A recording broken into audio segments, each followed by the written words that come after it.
I got a little ownership pop quiz. All right, let's do it. Which owner, and you can throw the Stars into it. I don't know about them as much. We don't talk about hockey as much.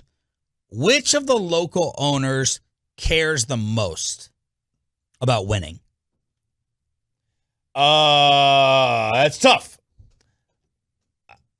I mean, I would say they all care to some degree.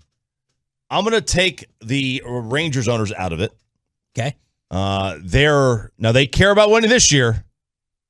Okay, or at least putting butts in the seats. But for the better part of the last half decade, they have shown that they do not care about spending. Okay.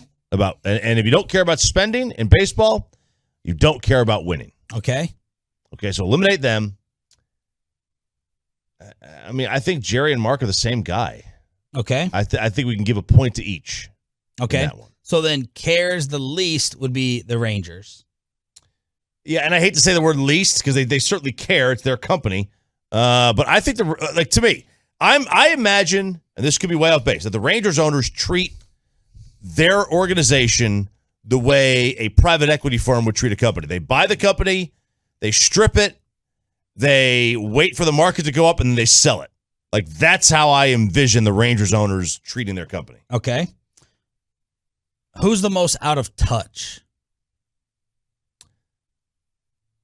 Oh. And that's going to go along with who's the most progressive. Who's the most progressive and who's the most out of touch?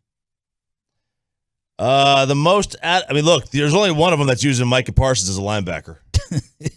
And who signed a running back to an extension after drafting him fourth. Okay. That's pretty bad. That's pretty bad. But yeah, it's Jerry or Mark.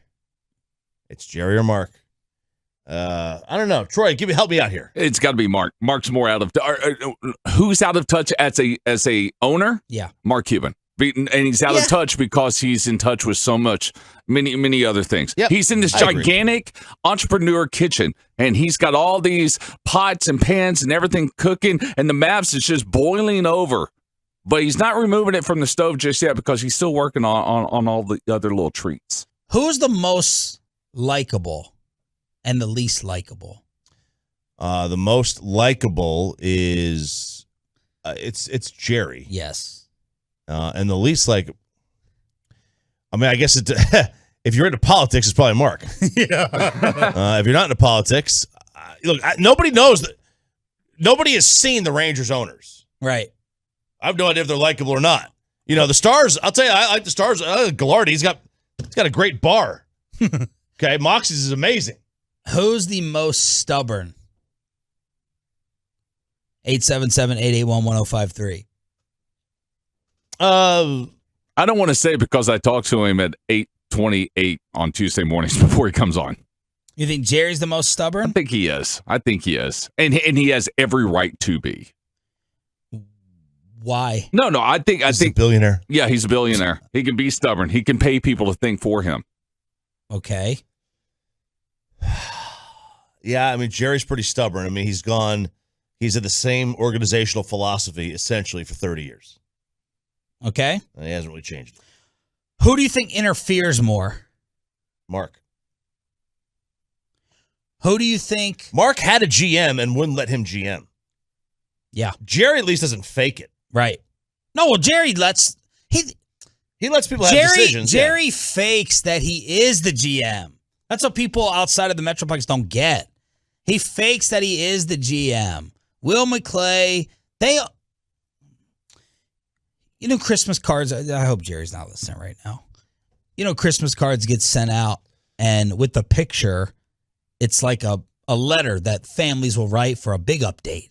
Oh, right? I know. I get those letters every year. So-and-so did this, and they had that. And wonderful. Went to, this chorus, and they joined the band. That's how I envision Jerry Jones' involvement in Cowboy meetings every week. When he goes in, just rip off the list, give him the quick update so he's in the know, and he can answer questions on the radio about the specifics. Will McClay Judges the players. Stephen Jones deals with the contracts. Jerry just wants the perception of the GM. Which owner in DFW do you think thinks they know the most about their sport? That they're an expert on their sport. It's a amazing tie between Mark and Jerry. I think you might know. Right? I mean, Mark thinks he knows just about everything, and Jerry thinks he knows just about everything. Okay. I think it's an amazing tie. We've been doing this show for 11 years, something like that. If you would have told me in the first year that Jerry Jones would become like more respected and liked as an owner than Mark Cuban, I would have thought you were crazy. I thought you were insane. I think it's happened. I think between the politics, between the team just kind of middling, he's sitting there in that 5, 6, 7 out of the playoffs range. Just the way he comes off, I think Mark Cuban has surpassed Jerry in terms of the unlikable scale. I never would have been convinced of that. I don't know if I should be Mark was the beer drinking, backwards hat wearing, like he was one of us, right? There was a frat boy coming into the NBA. Yeah, Mark Cuban was the guy that bought everyone drinks in Deep Ellum back in the day. Why? Because I was there that night. He was that guy. He was the guy that cleared out his dining room to put a wiffle ball field in it. He was that guy. Now, he's just another owner, another entrepreneur looking for new things. Autoflex Fantech says Mark is like that really, really rich guy who starts to go crazy in their old age. Like he's one agoraphobia away from being Howard Hughes. Who? Agoraphobia. That's like the where you're scared to go outside. Yeah, like you should stay in your home all day.